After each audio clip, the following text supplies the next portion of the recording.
Good afternoon. I'm Mary Beth Hath, Professor of Nursing. And I'm Amber Barnato, Associate Professor of Medicine. We're from the University of Pittsburgh, and we're presenting our INQRI project, SPEACS 2, Improving Communication and Quality Outcomes in the ICU. ICU patients who receive mechanical ventilation experience serious communication difficulties that can lead to frustration and agitation, misunderstandings, and mistakes. The SPEACS 2 intervention is a three-pronged program consisting of a 1-hour online class that's a communication course for ICU nurses, a low-tech communication supplies provided to the intensive care unit, and weekly bedside consultation with the speech-language pathologist to demonstrate and apply communication assessment and appropriate techniques with individual ICU patients. We tested the SPEACS 2 intervention using a pre-test, post-test stepped wedge design. The order of the intervention was randomized to 6 intensive care units in the University of Pittsburgh medical system over 6 sequential quarters.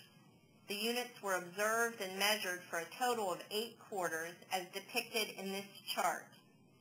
Electronic medical records are reviewed for 30 patients per ICU in each quarter to measure nursing care quality and patient outcomes.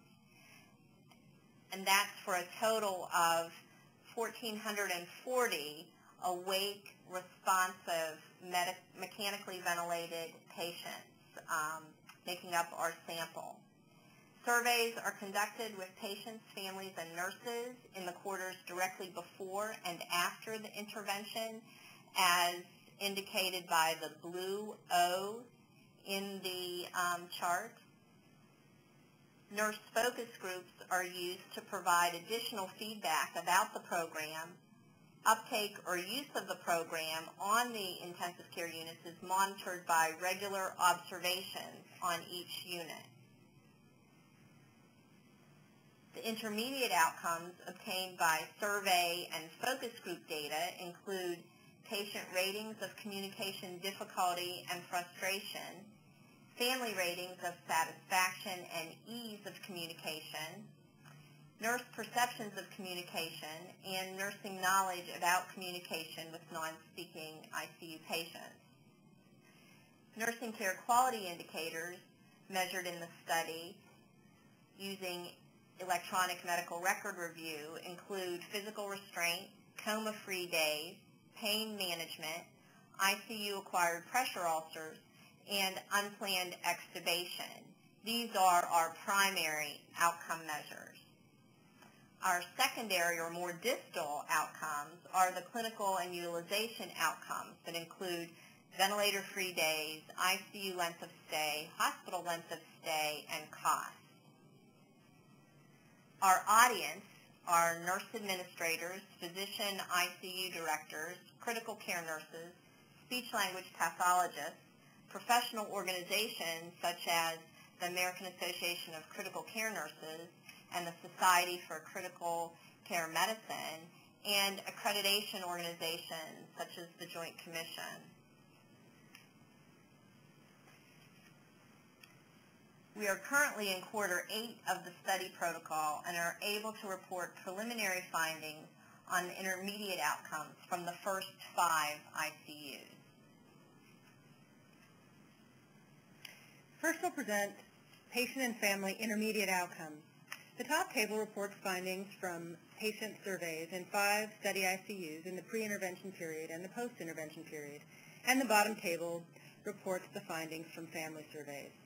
The first column of each table is the measure, the second column is the score in the pre-intervention period, the third column is the score in the post-intervention period, and the fourth column is the statistical test of difference between the 2 periods. There were no statistically significant differences in patient report of difficulty with communication or in their degree of frustration given a report of difficulty with communication between the pre-intervention and the post-intervention periods. The mean score across the 9 family-reported difficulty items did not differ between the 2 periods. However, there was a statistically significant increase in the number of family members who reported using the letterboard to communicate with the patient.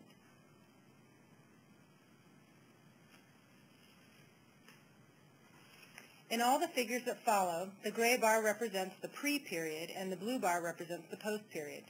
These figures report the family member responses to selected individual items from the 9-item difficulty scale alluded to in the previous slide. We're heartened that there are small gains in family members' reports of the patient's ability to communicate in the post-intervention period compared to the pre-intervention period.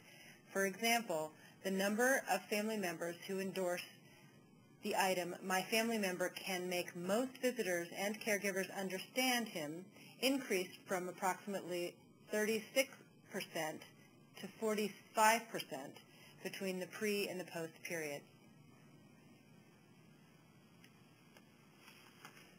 Now we'll move to the intermediate outcomes related to nurses. The program achieved significant gains in nurses' perceptions about communication with mechanically ventilated patients. For illustrative purposes, we show responses to 2 selected items from that nurse communication survey before and after the intervention. Again, the gray bar represents the pre-period and blue bar represents the post-period. As you can see, a much greater number of nurses reported that the communication methods used by intubated patients are sufficient and that they were satisfied with their communication abilities with ICU patients in the post-intervention period compared to the pre-intervention period. Additionally, nurses' self-ratings of their ability to communicate also improved, with more than half of the nurses rating themselves as average communication ability before the intervention, but more than half of the nurses rating themselves as good to excellent in the post-intervention period. Finally, nurses completed a communication knowledge quiz before and after the online training program. The proportion of correct answers increased by about 10 percentage points after completing the training, so they learned something. In 3 focus groups of a convenient sample of nurse participants, the communication tools and algorithm received the most positive comments. As one nurse stated regarding the communication care plans, "We use them all the time, usually as soon as the patient is admitted, and the families help fill them out." Similarly, there were positive comments about other communication cart items such as communication boards, writing implements, and hearing aid batteries.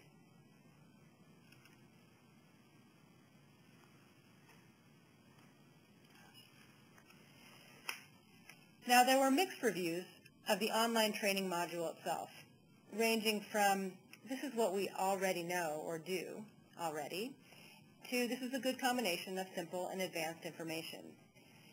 Typically, the nurses reported liking the video exemplars, but there were barriers. For example, there was lack of computer access and time, with many of our nurses trying to complete the training while engaged in patient care.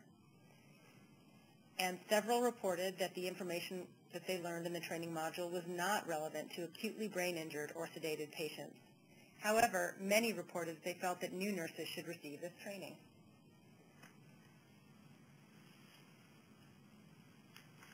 Although we don't yet know if there are measurable practice changes in terms of nursing care quality indicators after program implementation, we're encouraged by nurses' perceptions and description of the impact on their individual practice and care of mechanically ventilated patients. Without any prompting, nurses reported that the communication tools decreased their use of sedation and restraint. One nurse reported, however, that she didn't experience any practice impact because she was already an excellent lip reader. Some suggestions for improvement included having the speech, language, and language pathologist participate in daily multidisciplinary rounds.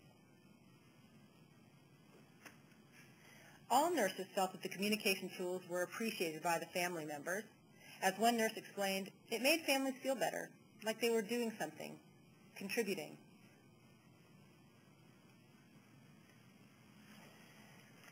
In terms of our impact, in fact, the immediate impact that we've been able to achieve thus far with the program, we've trained 323 ICU nurses, and distributed over 3,000 communication items to the 6 ICUs during a period of 6 to 24 months. The University of Pittsburgh Medical Center has implemented these communication tools system-wide via the intranet. We've leveraged 2 companion grants, the Greenwall Foundation Kornfeld Program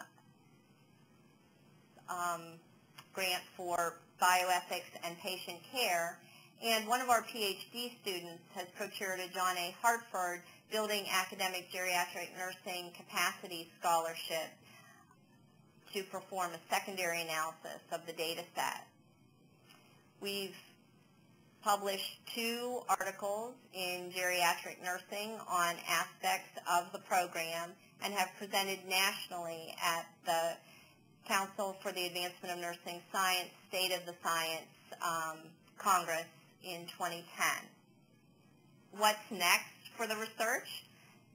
In terms of the SPEACS 2 study, we aim to complete the electronic medical record review and analysis by December 2011. Thus far, we have 1/3 of the sample completed with more than 90% agreement among abstractors. In terms of our leverage projects, the Greenwall Foundation Kornfeld Project will evaluate the impact of the intervention on patient involvement with decisional communication. Our dissertation student will explore the quality of care at end of life in the ICU.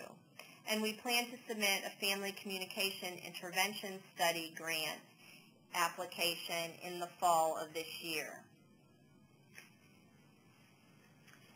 What's next in terms of dissemination? We have plans to disseminate the intervention in a variety of ways. A SPEACS website will make available many of the communication tools online. The American Association of Critical Care Nurses is in conversation with us about providing the training program as an e-learning option.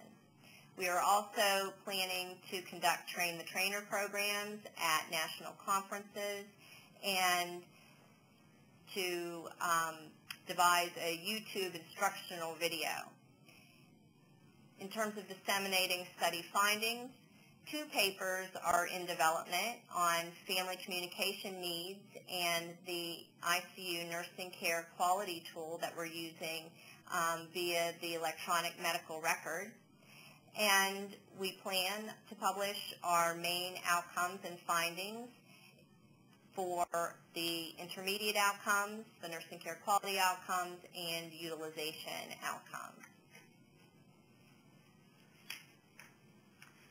Our thanks and recognition to the interdisciplinary team, our co-investigators, staff, the students who work and have been involved in the process, and our clinical collaborators at the University of Pittsburgh Medical Center Mercy Hospital and Presbyterian Hospital. And thanks to the Robert Wood Johnson Foundation for funding and support.